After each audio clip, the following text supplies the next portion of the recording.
जय हिंद। डायग्राम्स को देखकर हम समझते हैं कि कैसे एक ही चीज़ को अलग अलग तरीके से बोला जाता है और उसको कहा जाता है, समझा जाता है। ये आपने अपनी डेली लाइफ में देखा होगा, पर इसका जो वर्ड्स होते हैं वो पूरे डिफरेंट होते हैं। जैसे अब हम बात करें इसकी राइटिंग, इसको अगर दिखाई दे रहा हो आपको, ये है टेबल्स वोकैबुलरी। जो पहला वाला यहाँ पे आ रहा है वो है राइटिंग डेस्क। अब राइटिंग डेस्क का क्या है कि बैठ के जो लिखने वाला होता है, आपने देखा होगा वो टेबल के ऊपर जो लगाते हो, फोल्डेबल टेबल होती है, उसको लगाया और बस पढ़ना शुरू कर, बेड के ऊपर जो रखा जाता है वो होता है राइटिंग डेस्क। लिखने का हो गया, खाने का हो गया। तब ये होता है बेड के बगल में जो रखा रहता है टेबल, उसको कहते हैं बेड साइड टेबल। कैबिनेट्स लगे हो, ड्रॉर जिसको कहा जाता है, कैबिनेट्स कह लो आप उसको, ड्रॉर्स कह लो। ये होता है कार्ड टेबल। आप देखोगे बगल में कोई साइड से टेबल लगा हुआ है जिसे आप सामान रखे हुए हो, उसको कहते हैं कार्ड टेबल।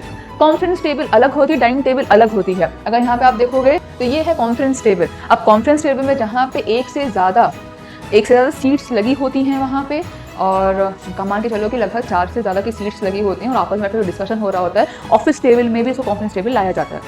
ये हो गया, तो कॉन्फ्रेंस टेबल ऐसे दिखाई देता है। और अगर हम बात करें स्टडी टेबल, ऐसा ही होता है जहाँ पे ये एरिया आपको मिल जाएगा चेयर लगाने के लिए।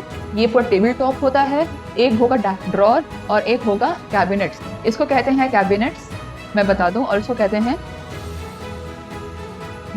इसको कहते हैं ड्रॉवर, इसको कहते हैं कैबिनेट्स। और ये बोला चेयर की जगह ये एक लैंप रखा हुआ है, लैपटॉप रखा हुआ है जहाँ पे आपका बैठकर आप पढ़ाई भी करते हो, और आपका ये तरीका जो है इसको कहते हैं कंप्यूटर डेस्क। इसको देखोगे ये वर्क टेबल है कि आपने बस सिंपल सा टेबल रखा हुआ है, चेयर रखा हुआ है, उसको यहाँ पे बैठकर काम कर रहे हो, this is known as the work table. अब इसको देखोगे तो यहाँ पे क्या दिखाई दे रहा है आपको, कपड़ा दिखाई दे रहा है, क्लॉथ ये है। अब यहाँ पे एक चेयर दिखाई दे रही है, इसको कहते हैं डाइनिंग रूम। अब एक चेयर यहाँ पे होगी, एक चेयर यहाँ पे होगी, एक चेयर यहाँ पे होगी और एक चेयर यहाँ पे होगी। लगभग 2 से 3 चेयर या फिर 4 चेयर होती है जो चारों साइड पर होता है। इसको कहते हैं डाइनिंग रूम का जो टेबल होता है वो हो गया। डाइनिंग का भी ऐसे है, ये जहाँ पे मिरर लगा होता है, और ये ड्रॉवर है, ये आपका इसको कहते हैं स्टूल। और ये होता है बैठने का, जहां पे पीछे टिक लगाने का नहीं होता, इसको स्टूल कहा जाता है। इस डिजाइनिंग को कहते हैं ड्रेसिंग टेबल। और अगर इसकी बात करोगे तो ये जो आप देख रहे हो क्रॉस में, ये फोल्ड हो जाता है, इसको कहते हैं फोल्डेबल। ये फोल्ड हो जाएगा, आप बड़े आसानी से एक जगह से दूसरी जगह इसको कैरी कर सकते हो। ये स्टूल होता है, बैठने का हो गया, और क्योंकि फोल्डेबल है प्लस मूवेबल है तो इसको कहते हैं पिकनिक टेबल। लोग इसको अलग तरीके से इस्तेमाल भी करते हैं। साइन ही देख के लग रहा होगा पहली चीज तो ये गेम है, बिकॉज ऑफ दिस इसको कहा गया है टेनिस। और क्योंकि ये टेबल पे खेला जाता है उसको कहते हैं टेबल टेनिस। एक होता है कोर्ट टेनिस, तो वो टेनिस अलग हो गया जहाँ पे कोर्ट में खेला जाता है, ये टेबल टेनिस का है। ये है पूरा पोर्शन, ये जो हिस्सा गया है ये पूरा अम्ब्रेला का होता है, ये अम्ब्रेला है, ठीक है। यहाँ पे ये जो चीज़ है ये अटैच होती है, इससे अटैच होती है। ये है आपका टेबल और ये रहा चेयर।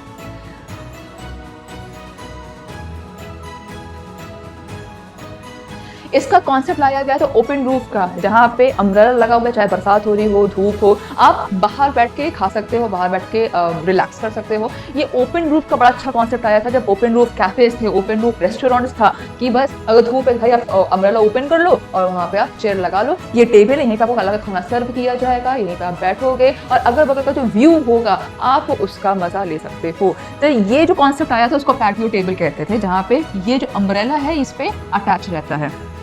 इसकी बात करते हैं सिंपल सा, ये एक टेबल है, इसको कहते हैं बार टेबल। बेसिकली इसमें बैठने का नहीं होता है, उसमें खड़े होने का रहता है। या तो एक पूरा का पूरा काउंटर रहेगा और यहाँ पे ऐसी चेयर्स होती हैं, फिर अगर ये नहीं रहेगा तो ऐसे स्टूल्स के चेयर्स होते हैं जहाँ पे आप बैठो, लाइन से लगा हुआ। आपने मैकडॉनल्ड्स या फिर जो बाकी ऐसे चेन्स हैं रेस्टोरेंट्स के, वहाँ पे देखा होगा साइड में टेबल लगा रहता है, लोग बड़े आराम से वहाँ पे आते हैं, लाइन से बैठते हैं, वहाँ पे खा रहे होते हैं। तो अगर ये बार टेबल है, ठीक है। अब अपार्ट फ्रॉम दैट अगर यहाँ पे एक काउंटर होगा, ये फिर इस तरीके की डिजाइनिंग का चेयर होता है, लाइन से लगा होता है, लाइन से ऐसे चेयर्स लगी होती हैं। इससे क्या है कि स्पेस ऑक्यूपेंसी कम हो जाती है।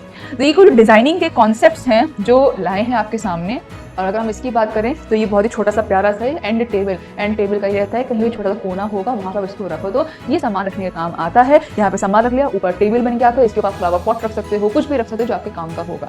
तो अगर देखा जाए तो इस पूरे के कॉन्सेप्ट में इस तरीके का आता है। मैं दोबारा रिपीट कर दूँ तो ये आपका आ जाता है राइटिंग वाला, ये साइड टेबल वाला आ जाता है जो कि बेस्ट साइड के लिए होता है। फिर से वही ये और ये एक जैसे ही होते हैं, इसमें बस आपका ये मिल जाएगा और इसमें ये गायब होता है। कॉन्फ्रेंस वाला अलग होता है और डाइनिंग वाला अलग होता है। ये स्ट्रक्चर जो होता है ये कंप्यूटर डेस्क का है, ये वर्क टेबल का हो गया, एंड टेबल का हो गया, ये है डाइनिंग का हो गया, ड्रेसिंग टेबल का, प्लेटियो होगा, बार का हो गया, टेबल टेनिस का, और ये है पिकनिक का। ये ऐसे कुछ हैं जो आप इसको फिगर के थ्रू, जैसे बचपन में बच्चों को पढ़ाया जाता था फिगर के थ्रू, वैसे इसको भी है कि आप इसको देख के समझ के याद कर सकते हो। तो टेबल कम चेयर, उसमें एक हाथ रखने का भी होता है, जैसे आर्म रेस्ट वाला होता है, अब यहाँ पे लिख रहे हो उसमें चेयर अटैच होती है।